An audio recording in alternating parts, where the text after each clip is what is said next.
ಬಾವಾ ಆ ಚಾರುನ ಸುಮ್ಮನೆ ಬಿಡೋದು ಬೇಡ, ಪೊಲೀಸ್ ಕಂಪ್ಲೇಂಟ್ ಕೊಟ್ಬಿಡೋಣ. ಪಶುಪತಿ ಆ ಥರ ಪಡಬೇಡ. ಮೇಘನ್ಗೆ ಏನೂ ಪ್ರಾಬ್ಲಮ್ ಇಲ್ಲ ಅಂತ ಡಾಕ್ಟರ್ ಹೇಳಿದಾರಲ್ಲ, ಕಂಪ್ಲೇಂಟ್ ಎಲ್ಲ ಯಾಕೆ, ಮುಂದೆ ನೋಡೋಣ. ಬಾವಾ ಕಬ್ಬಣನ ಕಾದಾಗಲೇ ಹದ ಮಾಡಬೇಕು. ಪೊಲೀಸ್ ಕಂಪ್ಲೇಂಟ್ ಕೊಟ್ಬಿಡೋಣ. ಅವಳು ಜೈಲ್ಗೆ ಹೋದಂತೂ ಗ್ಯಾರಂಟಿ. ಅದಕ್ಕೆ ತಕ್ಕ ಸಾಕ್ಷಿ ನನ್ನ ಹತ್ರ ಇದೆ. ಪಶುಪತಿ ಮೊದಲು ಮೇಘ ಹುಷಾರಾಗಲಿ ಅಂತ ಹೇಳಿದೆ ತಾನೆ, ಆಮೇಲೆ ವಿಚಾರ ಮಾಡೋಣ ಇದನ್ನ. ಬಾವಾ ನಿಮ್ಮ ಈ ಒಳ್ಳೆ ಮನಸ್ಸನ್ನು ಅವಳು ಅರ್ಥ ಮಾಡ್ಕೊಳ್ಳಿಲ್ಲ, ಅದಕ್ಕೆ ಈ ಸಮಸ್ಯೆ ಬೆಳೀತಾ ಇದೆ. ಈಗ ಕಂಪ್ಲೇಂಟ್ ಕೊಟ್ಟರೆ ಸಮಸ್ಯೆ ಮತ್ತಷ್ಟು ಬೆಳೆಯುತ್ತೆ. ನಾವಿನ್ನೂ ಮೇಘನ್ ನೋಡಿಲ್ಲ, ಅವಳ ಹತ್ರ ಮಾತಾಡಿಲ್ಲ. ಮೊದಲು ಆ ಕೆಲಸ ಕಾನ್ಸಂಟ್ರೇಟ್ ಮಾಡಿ, ಮಿಕ್ಕಿದ ಆಮೇಲೆ ನೋಡಿದ್ರಾಯ್ತು. ನೀವು ಹೇಳಿದ್ದೇನೋ ಸರಿ ಭಾವ, ಆದರೆ ಆಮೇಲೆ ಕೇಸ್ ವಿಷಯದಲ್ಲಾಗಲಿ ಚಾರು ಪಾಠ ಕಲಿಸೋ ವಿಷಯದಲ್ಲಾಗಲಿ ನೀವು ಸುಮ್ಮಿದ್ರೋ ನಾನು ಸುಮ್ಮನಿರೋಲ್ಲ.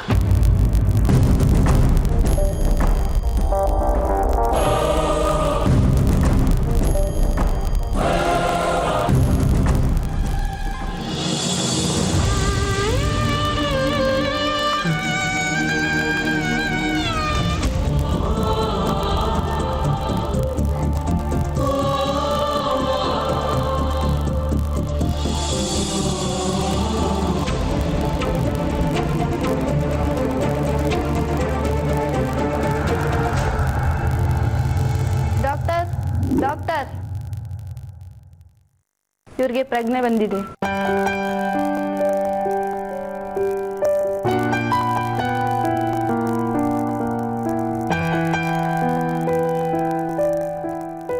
ಇವಾಗ ಕೊಟ್ಟಿರೋ ಮೆಡಿಸಿನ್ ಕಂಟಿನ್ಯೂ ಮಾಡಿ.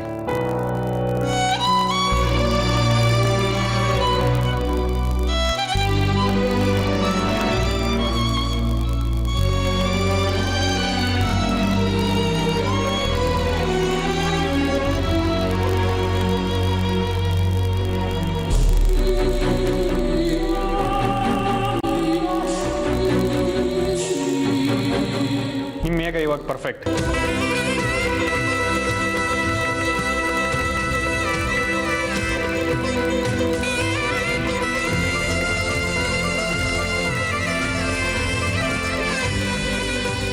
ನಿಮ್ಮ ಪೈಕಿ ಯಾರಾದ್ರೂ ಒಬ್ರು ಒಳಗಡೆ ಹೋಗಿ ನೋಡ್ಕೊಂಡು ಬರ್ಬೋದು. ಸುಮತಿ, ಮಯೂರಿ, ಹೋಗಮ್ಮ, ಹೋಗಿ ಮೇಘನ್ ಮಾತಾಡ್ಸ್ಕೊಂಡು ಬಾ.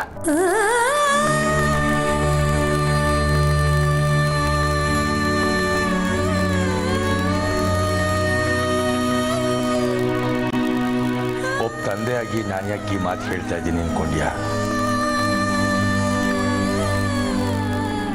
ಈ ಪರಿಸ್ಥಿತಿಯಲ್ಲಿ ಮೇಘನ ನೋಡೋದಕ್ಕೆ ತುಂಬಾ ಹಿಂಸೆ ಆಗತ್ತಮ್ಮ.